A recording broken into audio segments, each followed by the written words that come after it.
الحمد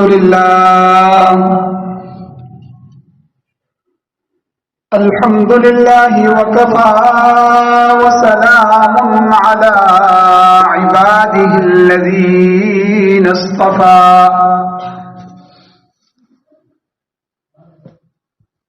أما بعد فأعوذ بالله من الشيطان الرجيم بسم الله الرحمن الرحيم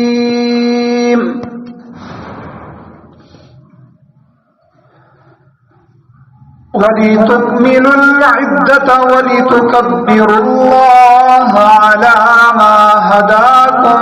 ولعلكم تشكرون.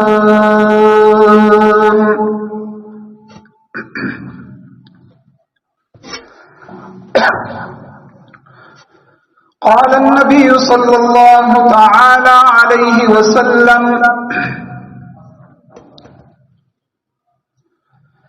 إن لكل قوم عيدا وهذا عيدنا. وقال النبي صلى الله تعالى عليه وسلم: للصائم فرحتان، فرحة عند فطره وفرحة عند لقاء ربه. صدق الله العظيم وصدق رسوله النبي الأمي الكريم. سارے حضرات ایک دفعہ درود شریف پڑھ لیں.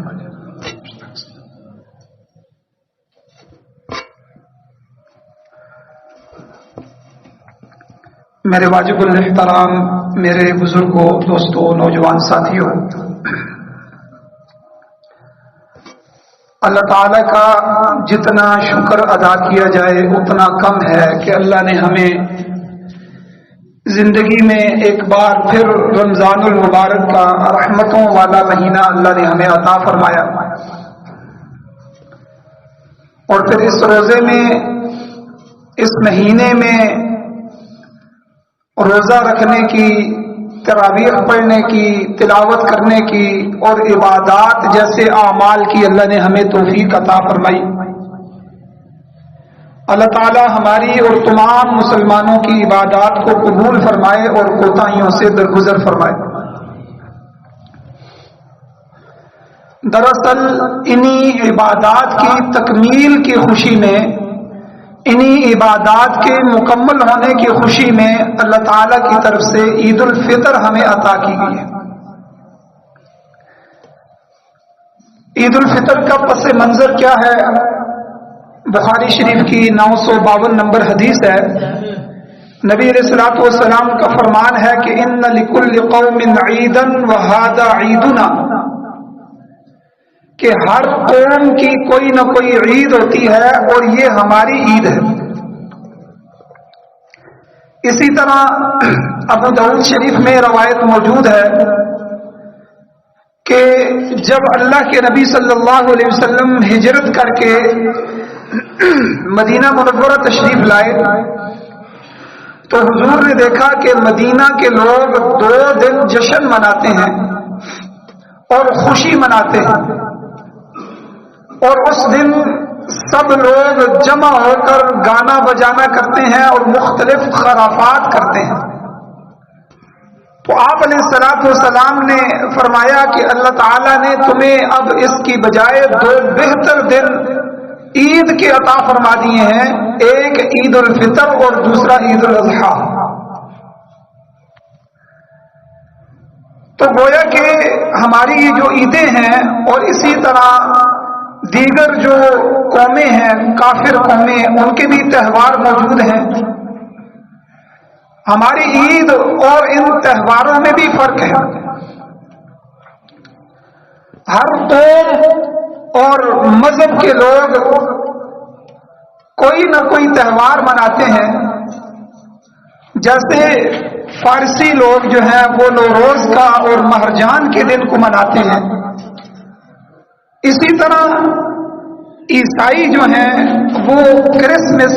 اور ایسٹر کے نام سے دن مناتے ہیں، اور ہندو جو ہیں وہ ہولی اور دیوالی وغیرہ کے دن مناتے ہیں، جبکہ مسلمانوں کو اللہ تعالیٰ نے 2 عید کے دن عطا فرمائے ہیں، ایک عید الفطر اور ایک عید الاضحیٰ۔ اب مسلمانوں کی عید میں اور دیگر مذاہب کے تہواروں میں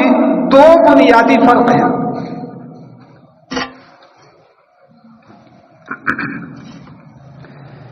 ایک فرق یہ ہے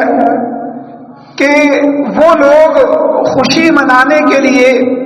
ایسا دن مناتے ہیں جس سے ان کی قوم یا مذہب کی شناخت اجاگر ہوتی ہے، یا کافر قومیں جو تہوار مناتی ہیں وہ اس دن مناتی ہیں جس دن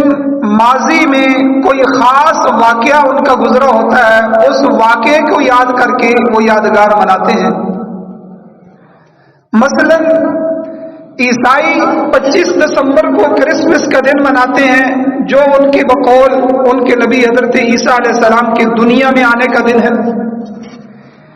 اسی طرح حضرت موسیٰ علیہ السلام اور بنی اسرائیل کو جب اللہ تعالیٰ نے فرعون سے نجات عطا فرمائی اور اللہ نے ان کو دریا سے گزار کے کامیاب کر دیا اور فرعون کو ان کی آنکھوں کے سامنے اپنے لاؤ لشکر کے ساتھ اللہ نے دریا میں غرق کر دیا،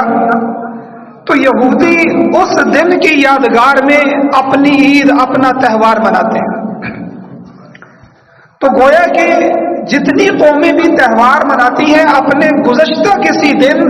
کسی خاص واقعے کی یاد میں مناتے ہیں، لیکن مسلمانوں کا معاملہ یہ نہیں ہے۔ مسلمانوں کا معاملہ ان سے مختلف ہے۔ مسلمانوں کی عیدیں ماضی کے کسی واقعے کی یادگار میں نہیں منائی جاتی، جو ماضی میں واقعہ پیش آ گیا، بس ایک دفعہ پیش آ گیا، اب اس کی عید منائی جائے۔ ورنہ اسلام کی تاریخ ایسے واقعات سے بھری پڑی ہے کہ جن واقعات کو اگر دیکھا جائے تو وہ ہر واقعہ عید منانے کے قابل ہے۔ مثلا نبی اکرم صلی اللہ علیہ وسلم کا پیدا ہونا، آپ کی ولادت اور سعادت کا دن، اگر اس واقعے کو دیکھا جائے حضور کی آمد کو، تو وہ بھی دن اس لائق ہے کہ اس دن عید منائی جائے۔ اسی طرح نبی علیہ السلام نے جب اعلان نبوت کیا، اگر ہم واقعات کی وجہ سے عید مناتے تو یہ واقعہ بھی بڑا تھا کہ حضور کو آخری نبی بنایا گیا، اور حضور نے جس دن نبوت کا اعلان فرمایا تو وہ دن بھی اس قابل تھا کہ عید منائی جاتی۔ اسی طرح حضور علیہ السلام نے اسلام کے لیے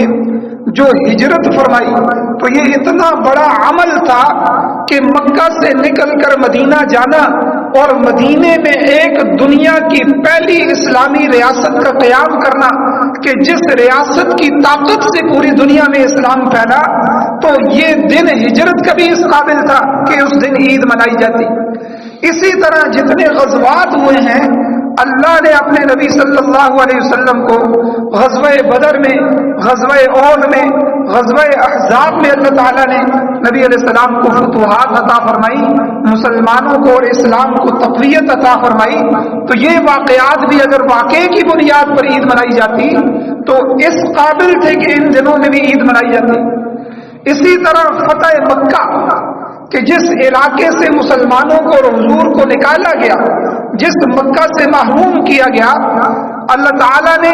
اس مکہ کو فتح کر کے حضور کی جھولی میں ڈال دیا، اور جس دن مکہ فتح ہوا اس دن بیت اللہ کی چھت پر حضرت بلال کھڑے ہوئے اور پہلی دفعہ اذان گونجی، تو یہ دن بھی اس قابل تھا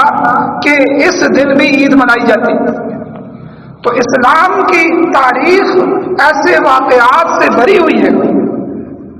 تو لیکن اسلام نے ایسے کسی واقعے کو بنیاد بنا کر، ایسے کسی گزشتہ خاص جو ہے کسی معاملے کو بنیاد بنا کر تہوار اور عید مقرر نہیں کی، بلکہ اسلام نے جن ایام کو عید کا دن مقرر کیا ہے ان کو کسی نہ کسی عبادت کی تکمیل پر رکھا ہے. یہ بنیادی فرق سمجھے کہ اسلام نے عید کو کسی واقعے سے نہیں جوڑا. اگر واقعات بنیاد ہوتے تو اسلام کی تاریخ بے شمار واقعات سے بھری ہوئی ہے. تو اسلام نے ہمیں جو 2 عید کے دن دیے ہیں اس دن اللہ کی طرف سے فرض کی ہوئی 2 بڑی عبادتیں مکمل کی جاتی ہیں تو ان کی تکمیل کی خوشی میں اللہ نے ہمیں عید کے دن عطا فرمائے. اب عید الفطر ہے. عید الفطر کیوں ہے کہ ہر سال رمضان المبارک کے روزے اللہ نے ہمارے اوپر فرض کیے ہیں. اب جب مسلمانوں کو رمضان مل گیا تو رمضان کے مہینے میں 2 اہم عبادتیں مسلمانوں نے مکمل کی ہیں. ایک روزے کی عبادت کہ پورا مہینہ انہوں نے اللہ کے حکم پر بھوکا پیاسا رہ کر اور نفسانی خواہشات سے رک کر اللہ کو یہ بتایا کہ اے اللہ جب آپ کا حکم ہوگا تو آپ کا ہر حکم ہمارے لیے مقدم ہوگا. تو روزہ رکھ کے روزے کو مکمل کیا. اسی طرح رب کا قرآن تراویح میں مکمل سنا. بلکہ رمضان المبارک میں پوری دنیا میں جتنا قرآن مجید پڑھا جاتا ہے باقی 11 مہینوں میں کسی دن بھی کسی مہینے میں بھی اتنا قرآن مجید نہیں پڑھا جاتا. کوئی تراویح میں پڑھ رہا ہے, کوئی 2-2 4-4 قرآن مجید خود ختم کر رہا ہے, گھر والے ختم کر رہے ہیں. تو پوری دنیا میں ویسے بھی سب سے زیادہ پڑھی جانے والی کتاب وہ قرآن مجید ہے. لیکن اللہ تعالیٰ کی ایک دستوری کتاب, اللہ کی طرف سے یہ ضابطہ شدہ کتاب رمضان کے مہینے میں تراویح کے اندر مکمل کی جاتی ہے. اور اس کے علاوہ اعتکاف والے اعتکاف بیٹھ کے پوری دنیا میں لاکھوں نہیں کروڑوں انسان اپنے در کو چھوڑ کے, اپنے گھر کو چھوڑ کے, اپنے کاروبار کو چھوڑ کے, اپنے محلوں کو چھوڑ کے, اپنے ہر چیز کو چھوڑ چھاڑ کے اللہ کے در پہ بیٹھ جاتے ہیں اور گویا کہ اللہ تعالیٰ کی رحمتوں کو سمیٹتے ہیں. تو اعتکاف کی عبادت بھی رمضان میں مکمل ہوتی ہے. اور اسی طرح بہت سے شب بیدار لوگ جو رمضان کی راتوں میں جاگتے ہیں, بالخصوص آخری عشرے میں جاگتے ہیں, پھر اس سے بھی بالخصوص آخری عشرے کی تاک راتوں میں لیلۃ القدر کو تلاش کرتے ہیں اور اس کو پا لیتے ہیں. تو جب اس سے فارغ ہوتے ہیں تو ان تمام عبادات کی تکمیل کی خوشی میں اللہ نے ہمیں عید الفطر عطا فرمائی. اب یہ صرف پچھلا گزشتہ واقعہ نہیں ہے کہ اس واقعے کو بنیاد بنایا جاتا اور بار بار اسی کو یاد کیا جاتا, بلکہ یہ موقع کی عبادت ہے کہ جس عبادت کو ہر سال کیا جاتا ہے اور اس کی تکمیل پر جب فارغ ہو جاتے ہیں تو اللہ تعالیٰ فرماتے ہیں اب میری طرف سے یہ دن تمہارے لیے ہے, اب اس میں کھانا پینا تمہارے لیے رکنا جائز نہیں. یہ عید کے دن میں اور بڑی عید اور اس کے بعد 3 دن, یہ 5 دن جو ہیں روزہ رکھنا شریعت میں حرام کر دیا گیا کہ اللہ تمہاری مہمان نوازی کر رہے ہیں کہ یہ خوشی کے دن ہیں, ان میں تم نے بھوکا پیاسا نہیں رہنا, میری عبادت روزہ بھی نہیں رکھنا, تم کھاؤ اور پیو اور میرا شکر ادا کرو اور میں ان دنوں میں تمہیں عید کے دن دے رہا ہوں. اور اسی طرح عید الاضحیٰ بڑی عید میں اللہ کی طرف سے 5 بڑے فرائض میں سے نماز, روزہ, حج, زکوٰۃ اور کلمہ توحید, ان میں سے روزہ تو اس میں ہو گیا اور اس میں حج کی تکمیل ہوتی ہے. حج اتنی بڑی عبادت ہے کہ اتنا بڑا لمبا مشقت کا سفر کر کے پوری دنیا سے مسلمان, کوئی کالا, کوئی گورا, کوئی حبشی, کوئی کس نسل کا, کوئی کس قد کا, تو اللہ کے گھر میں جو ہے عشق کے انداز میں جمع ہوتے ہیں اور حج کی عبادت کرتے ہیں. تو گویا کہ حج کا جو رکن اعظم ہے, بڑا رکن, 9 ذی الحجہ کو وقوف عرفہ کہ عرفات کے میدان میں حاجی جا کر ٹھہرتے ہیں اور پورا دن وہاں روتے دھوتے ہیں اور پورا دن 2 کپڑوں میں وہاں کفن جیسے کپڑوں میں کھڑے ہو کر اللہ کے سامنے مناجات کرتے ہیں، تو گویا کہ 9 ذی الحجہ کو جب حج کی تکمیل ہو جاتی ہے، اس سے فارغ ہو جاتے ہیں، تو آگے 10 ذی الحجہ جو اگلا دن ہے، اللہ نے ہمیں عید الاضحیٰ کی نعمت عطا فرمائی۔ اب اس میں ہمارے لیے سبق ہے کہ تم ماضی کے کسی ایک واقعے کو اور اپنے اسلاف اور اکابر کے کارناموں پر خالی خوشیاں نہ مناؤ، بلکہ اصل خوشی کا موقع تمہارا اپنا عمل ہے۔ اور قیامت کے دن کسی کو اس وجہ سے نجات نہیں ملے گی کہ ہمارے اسلاف، ہمارے آبا و اجداد، ہمارے بزرگوں نے یہ کام کیا تھا، میرے والد صاحب نے یہ مسجد بنائی تھی، میرے والد صاحب نے یہ مدرسہ بنایا تھا،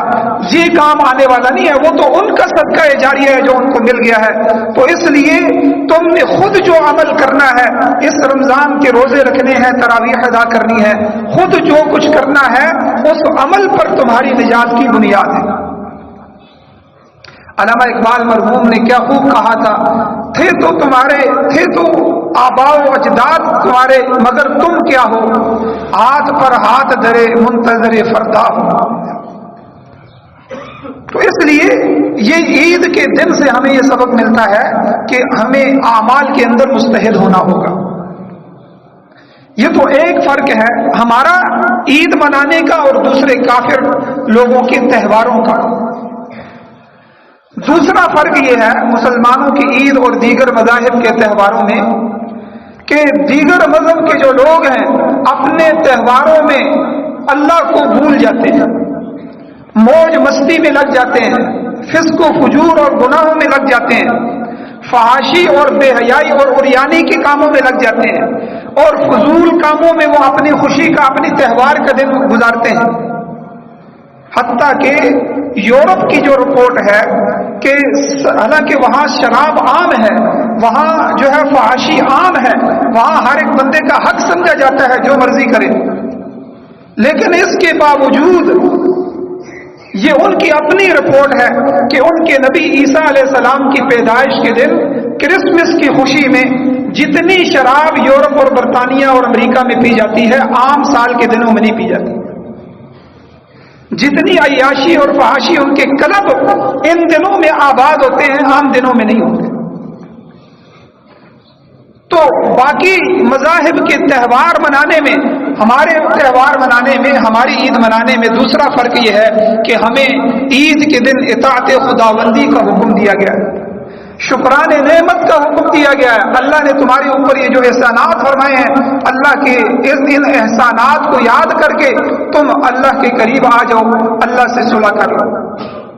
اسی طرح ان عیدوں میں ہمیں اجتماعیت کا درس دیا جاتا ہے، باقی کسی کے تہوار میں اس طرح اجتماعیت نہیں ہوتی جس طرح ہمارے عیدوں میں مسلمان ایک جگہ جمع ہو کر عید ادا کرتے ہیں اور آپس میں ملتے ہیں۔ اسی طرح باہمی محبت کا اظہار ہماری عید میں ہوتا ہے، جذبہ احسار اور غریب نوازی کا درس ہمیں عید سے ملتا ہے کہ بھائی فطرانہ ادا کرو، زکوٰۃ ادا کرو، جو لوگ اس قابل نہیں تھے کہ وہ معاشرے میں کھڑے ہو جائیں ان کو کھڑا کرو، اپنے عزیز و اقارب میں سے مستحقین پر خرچ کرو، اللہ تمہیں اس کا ڈبل اجر عطا فرمائیں گے۔ تو گویا کہ یہ ایثار کا جذبہ اور ایک دوسرے پر قربان ہونے کا جذبہ، ایک دوسرے کا خیال رکھنے کا جذبہ، ہمدردی کا جذبہ، غم خواری کا جذبہ، غریب نوازی کا جذبہ اللہ نے ہمیں ان عیدوں سے دیا ہے۔ تو یہ چیزیں باقی قوموں کے تہوار کے اندر نہیں ہیں جو اللہ نے ہمیں ہمارے اس عید کے اندر عطا فرمائی۔ اسی طرح میرے بھائیوں، اللہ کے نبی صلی اللہ علیہ وسلم نے ارشاد فرمایا کہ روزے دار کو اللہ تعالیٰ کی طرف سے 2 خوشخبریاں ملتی ہیں، للصائم فرحتان،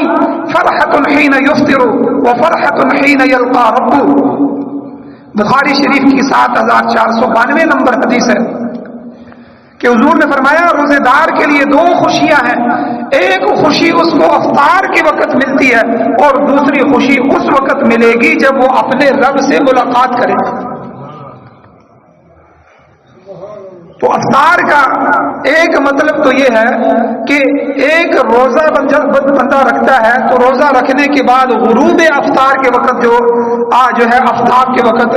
افطار جب غروب ہوتا ہے تو وہ افطار کرتا ہے. اس کو افطار اصغر کہتے ہیں, چھوٹا افطار. اس وقت بھی روزے دار کو خوشی ملتی ہے کہ اللہ کے فضل سے اللہ نے کرم اور انعام فرمایا کہ میرا ایک اور روزہ مکمل ہو گیا. اور سارا سال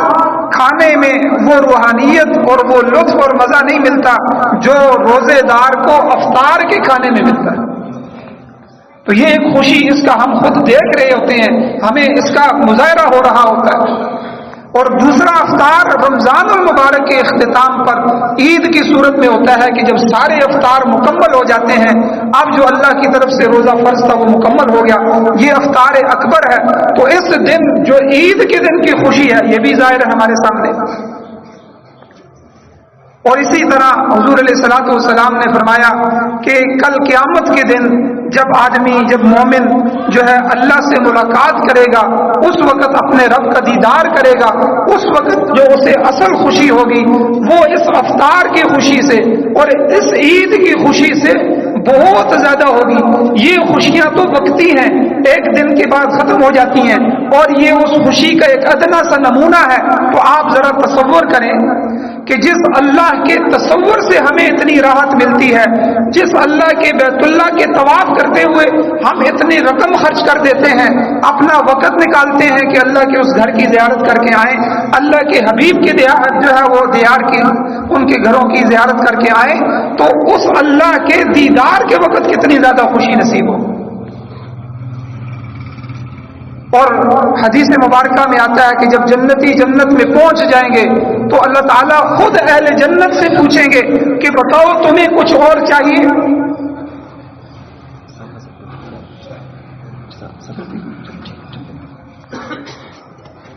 تو وہ عرض کریں گے, اے اللہ آپ نے ہمیں ہر نعمت عطا فرما دی ہے اور جنت ہمیں عطا فرما دی ہے, حور و غلمان آپ نے ہمیں عطا فرما دی ہیں, مشکور عنبر سے بنی ہوئی نہریں آپ نے ہمیں عطا فرما دی ہیں, سونے اور چاندی سے بنے ہوئے اور جو اسی طرح قیمتی محلات آپ نے ہمیں عطا فرما دی ہیں, ہر خوشی اور ہر نعمت آپ نے ہمیں عطا فرما دی ہے. تو اب رہتا کیا ہے جو آپ پوچھ رہے ہیں کہ جو آپ نے ہمیں عطا کرنا ہے؟ اور وہ حیران ہوں گے, حضور نے فرمایا, اور سوچیں گے کہ ابھی اور کیا رہتا ہے جو جنت میں ہمیں نہیں ملا. پھر وہ اپنے علماء کے پاس جائیں گے. حضور نے فرمایا اپنے علماء کے پاس جا کر ان سے پوچھیں گے کہ اللہ نے یہ فرمایا ہے کہ آپ کو اور کوئی نعمت چاہیے, تو آپ بتائیں کہ جنت میں اور کون سی نعمت رہتی ہے جو ہمیں نہیں ملی. تو حضور نے فرمایا کہ امت کے علماء ان کو بتائیں گے کہ ابھی اللہ کا دیدار باقی ہے. تو آپ اللہ سے درخواست کریں کہ جس اللہ کے لیے آپ نے اتنے عمل کیے, جس اللہ نے آپ کو سب چیزوں سے نوازا, تو آج وقت ہے کہ اس اللہ کا دیدار ہو جائے. تو وہ آ کر اللہ تعالیٰ سے درخواست کریں گے, یا اللہ ہمیں اپنا دیدار کرا دے. پھر اللہ تعالیٰ ان کو اپنا دیدار کروائیں گے اور وہ سارے پردے ہٹائے جائیں گے جو نور کے پردے ہیں, اور اہل جنت خود اپنی ان جنتی آنکھوں سے اللہ کا دیدار کریں گے. اور حضور نے فرمایا کہ یہ ہزاروں سال کا زمانہ ہوگا کہ اتنا لذت اور اتنا مزہ ہوگا اللہ کے دیدار میں کہ وہ جنت کو بھی بھول جائیں. شیخ الاسلام مفتی تقی عثمانی صاحب لکھتے ہیں کہ ان کا دیدار تقی کیسا قیامت ہوگا کہ جب فقط ان کے تصور میں یہ رہنائی ہے کہ اللہ کے تصور میں جب اتنی لذت ہے. آپ اولیاء اللہ کو جا کے پوچھیں جو اللہ کی ذات کے اندر فنا ہو جاتے ہیں, ان کو دنیا اور دنیا کے اندر معافی ہے جو کچھ بھی ہے ان کی کسی چیز کی فکر نہیں ہوتی, وہ اللہ کی محبت میں غرق ہو چکے ہوتے ہیں. تو ہمیں تو اللہ کی محبت کی چاشنی نہیں لگی, اللہ کی محبت کی مٹھاس نہیں لگی, لیکن جن لوگوں کو اللہ کی محبت کی مٹھاس محسوس ہوئی ہے ان سے ذرا جا کے پوچھیں کہ اللہ کے تصور میں کتنی مٹھاس ہے, اور جب جنتی جنت میں اللہ کا دیدار کریں گے تو ان کو کتنی زیادہ لذت محسوس ہوگی. تو بہرحال میرے بھائیو ٹائم مکمل ہو گیا ہے. اللہ تعالیٰ سے دعا کرتے ہیں کہ اللہ تعالیٰ ہمارے روزوں کو قبول فرمائے، اللہ تعالیٰ ہماری تراویح کو قبول فرمائے، ہمارے جو بھائی اعتکاف بیٹھے ہیں اللہ تعالیٰ ان کے اعتکاف کو قبول فرمائے، اللہ ان کے اعتکاف کے اندر جتنی بھی انہوں نے دعائیں کی تھی تو اللہ ان دعاؤں کو ان کے حق میں بھی، ہمارے حق میں بھی اور پوری امت کے حق میں اللہ قبول فرمائے۔ اور آخری گزارش اور آخری بات میرے بھائیوں، رمضان المبارک گزر گیا ہے، رمضان آتا ہے ہمیں بنانے کے لیے، ہماری غفلتوں کو دور کرنے کے لیے، وہ ٹوٹی ہوئی تار جو 11 مہینوں میں اللہ سے ٹوٹ جاتی ہے اس تار کو دوبارہ جوڑنے کے لیے۔ تو یہ جو 30 دن کا 29 دن کا پورے مہینے کا ہم نے کورس گزارا ہے، اس کورس میں ہم نے تلاوت بھی ٹوٹی پھوٹی کی ہے، ذکر و عبادت بھی کی ہے، تہجد کا بھی کچھ اہتمام کر لیا ہے، تراویح کا بھی اہتمام ہوا ہے، 5 وقت کی نماز باجماعت کا بھی اہتمام ہوا ہے۔ اس لیے اب ضرورت اس بات کی ہے کہ جب 1 مہینے کی مشق مکمل ہو گئی ہے اب ہم اس چیز کو نہ چھوڑیں۔ اب یہ ہمارا آپ کا دوبارہ امتحان شروع ہو گیا ہے۔ اللہ نے میرے اور آپ کے دشمن کو اور اپنے دشمن شیطان کو بند کروا دیا تاکہ جو ہے روزے داروں کے روزے خراب نہ ہوں، اور نفس جو ہمارے ساتھ لگا ہوا ہے اب نفس بھی آ گیا ہے، شیطان بھی آ گیا۔ اب دوبارہ امتحان ہے کہ یہ مسجدیں آباد رہیں گی یا غیر آباد ہو جائیں گی، قرآن بند کر کے الماریوں میں رکھ دیے جائیں گے یا سارا سال پڑھے جائیں گے، ان زبانوں کو تالا لگا دیا جائے گا یا ان زبانوں سے سارا سال اللہ کا نام لیا جائے گا۔ تو اس لیے میرے بھائیوں ہم غافل نہ بن جائیں اور ہم اللہ کو یاد کریں، اور اللہ کی طرف سے جو ہمیں انعامات مل رہے ہیں ہم انہیں انعامات کے سلسلے کو ختم نہ کریں۔ اللہ سے جو رضامندی کر لی ہے اللہ راضی ہو گئے ہیں، اب اللہ کو دوبارہ ناراض نہ ہونے دیں، کیونکہ کوئی پتہ نہیں ہے اگلا رمضان ہمیں ملتا ہے کہ نہیں ملتا۔ آج سینکڑوں بیماریاں ایسی پیدا ہو چکی ہیں کہ بندے کے پاس موت کے وقت ایک لمحہ بھی نہیں ہوتا۔ تو اس لیے اپنی غفلت کو ختم کرنا ہے اور اپنی زندگی کو رمضان المبارک کو سامنے رکھ کر اسی طرح بنانا ہے۔ اللہ تعالیٰ سے دعا ہے اللہ ہمیں عمل کی توفیق عطا فرمائے۔ ابھی نیت بھی سن لیں، اور نیت دل کے ارادے کا نام ہوتا ہے، اصل دل میں نیت کرنا ہوتا ہے، اور نیت یہی ہے کہ بھئی یہ جو میں نماز پڑھ رہا ہوں عید الفطر کی، یہ عید الفطر میرے اوپر واجب ہے، اور اس کی 2 رکعت نماز ہے، اور اس میں 6 تکبیریں زائد واجب ہیں اللہ کی طرف سے، اور پیچھے امام صاحب کے ہوں میرے طرف خانہ کعبہ شریف کے اللہ اکبر، یہ دل میں خالی نیت کر لینا ہر بندے کے دل میں ہوتی بھی ہے۔ تو اس کو علماء نے لکھا ہے کہ فرض واجب تو نہیں ہے لیکن زبان سے کر لینا مستحب ہے تاکہ دل اور زبان کی نیت برابر ہو جائے۔ آپ نے دیکھا ہوگا کئی دفعہ بندہ جو ہے وہ دل میں نیت ہوتی ہے اور زبان سے کچھ اور کہہ رہا ہوتا ہے، یعنی دماغ دل آپس میں مطابقت نہیں رکھتے۔ تو اس لیے مستحب ہے کہ بندہ زبان سے بھی اس نیت کو کر لے، لیکن فرض واجب نہیں ہے، صرف دل سے ہی اس نیت کو کر لے تو یہ بھی کافی ہے۔ تو دوسرا نماز کا طریقہ ہے کہ سب سے پہلے اللہ اکبر کر کے ہم نے ہاتھ باندھنے ہیں اور سبحانک اللہم و بحمدک ولا الہ غیرک تک ہم نے پڑھ لینا ہے، پھر اس کے بعد 3 تکبیریں زائد ہیں، اللہ اکبر کر کے ہاتھ چھوڑ دینا ہے، پھر اللہ اکبر کر کے ہاتھ چھوڑ دینا ہے، پھر اللہ اکبر کر کے ہاتھ باندھ لینے ہیں۔ یہ 3 تکبیریں ہماری مکمل ہو گئی ہیں۔ پھر اسی طرح سورہ فاتحہ سورت ملا کے قرات مکمل کی جائے گی، پھر رکوع سجدہ وغیرہ 1 رکعت مکمل ہو جائے گی۔ پھر دوسری رکعت میں جب ہم کھڑے ہوں گے تو دوسری رکعت میں بھی پہلے نہیں آخر میں تکبیریں آتی ہیں، تو اس میں پہلے قرات کی جائے گی، سورہ فاتحہ اور سورت ملائی جائے گی۔